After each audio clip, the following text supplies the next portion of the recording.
నిన్న మొన్నటి వరకు యశోదా హాస్పిటల్ వేదికగా చేసుకొని కొనసాగినటువంటి డ్రామా ఇప్పుడు నందీనగర్కు షిఫ్ట్ కాబోతోందా? నందీనగర్లో కేసీఆర్ తన రాజకీయ వ్యూహాలకు పదును పెట్టబోతున్నారా అంటే అవుననే సమాధానం ఇస్తున్నారు కొంతమంది రాజకీయ విశ్లేషకులు. ఇక ఇదే అంశానికి సంబంధించి మనతో మాట్లాడేందుకు ప్రముఖ రాజకీయ విశ్లేషకులు అంకమరావు గారు మనతో ఉన్నారు. ఆయనతో మాట్లాడదాం. సార్ నమస్తే. సార్ నమస్తే అండి. సార్, నిన్న మొన్నటి వరకు యశోదా హాస్పిటల్ వేదికగా చేసుకొని కొనసాగినటువంటి డ్రామా ఇప్పుడు నందీనగర్కు షిఫ్ట్ కాబోతోందా? నందీనగర్నే వేదికగా చేసుకొని కేసీఆర్ కొత్త ట్విస్ట్ ఇవ్వబోతున్నారా అంటే ఏం చెప్తారు సార్? ముందుగా ఒకటి నేను చెప్పాలనుకున్నానండి. ఎవరిని చెప్పినా, ఎవరేం చేసినా, ఎవరెన్ని మాటలన్నా తెలంగాణ సాధనలో ముఖ్య భూమిక పోషించినటువంటి వ్యక్తి నిస్సందేహంగా కేసీఆర్ గారు. ఆయనకి ఈరోజు అనారోగ్యంతో వైద్యశాలలో ఆయన వైద్యం తీసుకుంటూ ఉన్నాడు కాబట్టి నా ఉద్దేశం ప్రకారం ఆయన్ని వేరే రకంగా సంబోధించకుండా గౌరవించాలనేది నా భావన. రాజకీయంగా చాలా ఉండొచ్చు. ఇప్పుడు అక్కడ శస్త్రచికిత్స జరిగిందనేది వాస్తవం. అది చిన్నదా పెద్దదా అనేది తీసి పక్కన పడిస్తే ఇప్పుడు కావాల్సిన దాన్ని మనకు చూసుకుంటా ఉంటే రాజకీయ పార్టీలు రాజకీయం చేయకుండా వేరే ఏం చేస్తాయి చెప్పండి. ఇప్పుడు నిన్నటిదాకా తిట్టుకున్నారు రేవంత్ రెడ్డి గారు, కేసీఆర్ గారు కూడా ఒకళ్ళనొకళ్ళు దుర్భాషలు ఆడుకున్నారు. అవును, కేటీఆర్ గారు, రేవంత్ రెడ్డి గారు. మరి ఈరోజు ముందుగా వెళ్ళి ఆయనకి వైద్య పరీక్షలకు సంబంధించి మీరు ఆయనకి సలహాలు, ఆయన్ని బాగా చూసుకోండి అని చెప్పిన వైద్యాధికారుల్ని పురమాయించాడు రేవంత్ రెడ్డి గారు.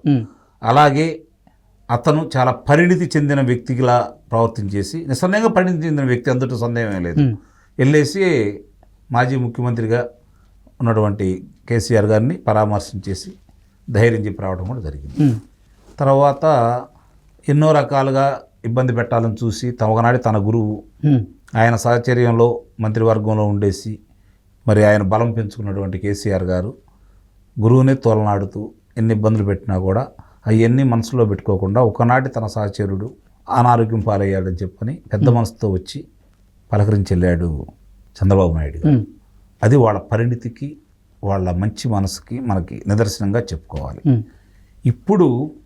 ఇప్పుడు కొన్న ప్రస్తావన వచ్చేసరికి ఆసుపత్రిలో జరిగింది వైద్యం అనేది నిజమే కదా, సరే అది చిన్నదా పెద్ద అని తీసి పక్కన పడేస్తే ఇప్పుడు ఆయన నందీనగర్కి ఎందుకు వెళ్తున్నాడు అనేది మనకున్న ముందున్నటువంటి ప్రశ్న. అంటే వారికి ఉన్న పొలంలోకి వెళ్ళేసి అక్కడ విశ్రాంతి తీసుకోకుండా కేవలం ఫామ్ హౌస్కే పరిమితం అవుతారు కేసీఆర్ గారు.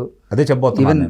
సీఎంగా ఉన్నప్పుడు కూడా అక్కడే ఎక్కువగా స్పెండ్ చేసేవాళ్ళు టైం అంటూ కూడా మనకు గతంలో కొన్ని ఆరోపణలు వచ్చినాయి. అంటే దానికే నేను చెప్పబోతున్నానండి కృష్ణ గారు, ఇక్కడ గుర్తుపెట్టుకోండి. ఉద్యమం బాట పట్టినంత వరకు ప్రజలు అవసరం ఆయనకి. ఉద్యమం బాట నుంచి రాష్ట్రం వచ్చిన తర్వాత, గెలిపించిన తర్వాత ఒక రకమైన అహంకారం అనేది ఆయనలో బయటకు వచ్చింది.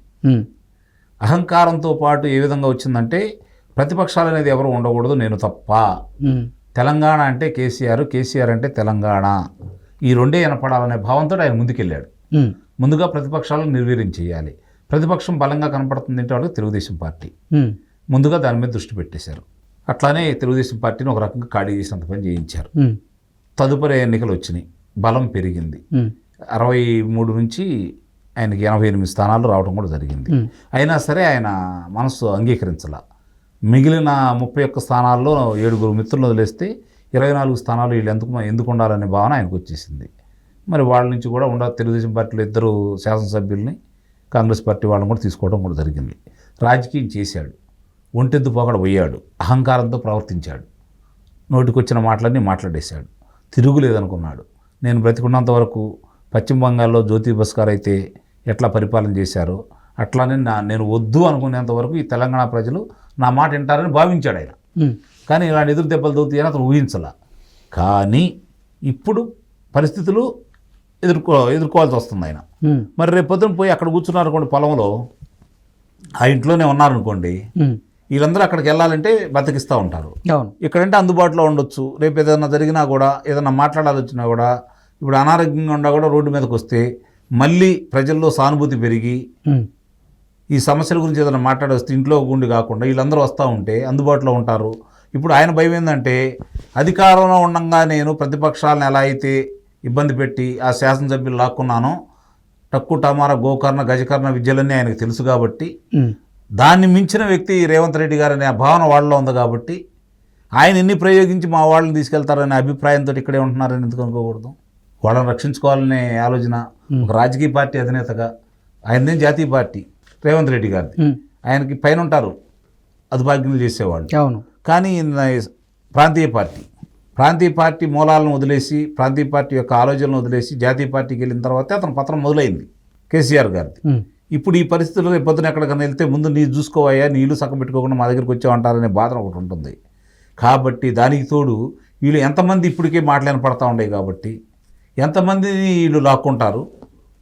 కనీసం నన్ను రేపు పొద్దున వీళ్ళు కనుక నిజంగానే ఈ రేపు రాబోయే సార్వత్రిక ఎన్నికల లోపు, లోక్సభ జరిగే ఎన్నికల లోపు కనుక ఇందుట్లో కనుక ఓ 9-10 మంది కనుక ఏదైనా జారుకుని ఉంటే, బలహీన పడితే, అటేపు నుంచి కబళించడానికి భారతీయ జనతా పార్టీ ఉంది, ఇటేపు నుంచి కబళించడానికి కాంగ్రెస్ పార్టీ ఉంది. ఇద్దరు జాతీయ పార్టీల మధ్య తన భవిష్యత్తు ఏంటి అగమయ గోచరం అయిపోయింది అనే భావంతో ఇక్కడే ఉండి మంత్రాంగం నడుపుకోవడం కోసం ఆయన ఇక్కడే ఉంటున్నాడని అయితే నేను భావిస్తాను. నిజంగా విశ్రాంతి కోసమే కనుక అయితే ఆయన అక్కడికే వెళ్ళి ఉండేవాళ్ళు. ఓకే. ఎందుకంటే చాలా ప్రశాంతంగా ఉంటుంది. ఇప్పుడు మీరు హైదరాబాదులో మీరు 60 సంవత్సరాలు కనుక జీవిస్తే, అదే మీరు వెళ్ళి మీ స్వగ్రామంలో కనుక ఉంటే 70 సంవత్సరాలు జీవిస్తారు. అవును. ప్రశాంతమైన వాతావరణం. పట్టణానికి గ్రామాలకి ఉన్నటువంటి వ్యత్యాసం కూడా అది. కాబట్టి ఆయన విశ్రాంతి నిజంగా కోరుకునే వాళ్ళైతే అక్కడికే వెళ్ళి ఉండేవాళ్ళు. ఈ ఇంటికి వస్తున్నారు అంటే ఇక్కడుండే మంత్రాంగం చేయాలనే కోరికతో వస్తున్నారు. ఓకే.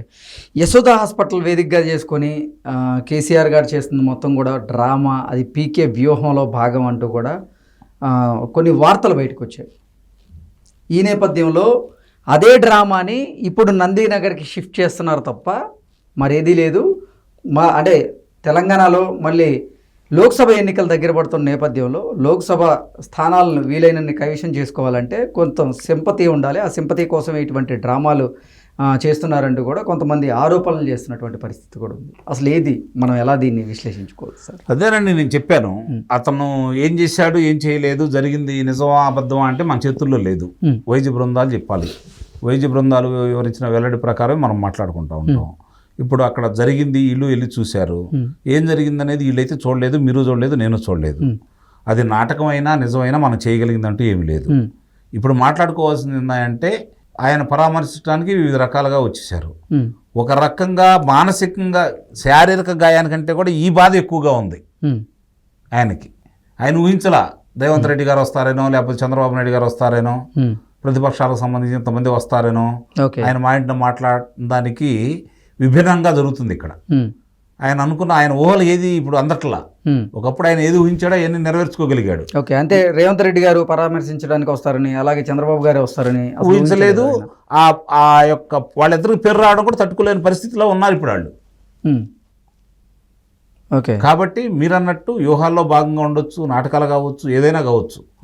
కానీ ప్రస్తుతానికైతే మనం దాని గురించి లోతుగా చర్చించుకునేంతగా మన దగ్గర సాక్ష్యాధారాలు లేవు కాబట్టి వాస్తవంగా జరుగుతున్న దాన్ని బట్టి నేను నా దృష్టిలో వచ్చినంత వరకు నేను చెప్పేది ఏంటంటే, ఇక్కడ జరుగుతున్న ఈ పరిణామాలు తన బిడ్డల రాజకీయ జీవితానికి ప్రమాద గంటికలు మోగిస్తున్నాయనే భావన చాలా స్పష్టంగా ఉన్నాడు. కాబట్టి ప్రజాప్రతినిధులు జారిపోకుండా ఉండటం కోసం హైదరాబాద్ నగరంలోనే ఉండి పార్టీని, తన నాయకుల్ని కాపాడుకునే పని కోసం ఇక్కడుండి మంత్రాంగం చేయటం కోసం ఆయన ఇక్కడే ఉంటున్నారని, అవసరమైతే రాజకీయంగా వాళ్ళు సానుభూతి కోసం ఏమైనా చేస్తారు.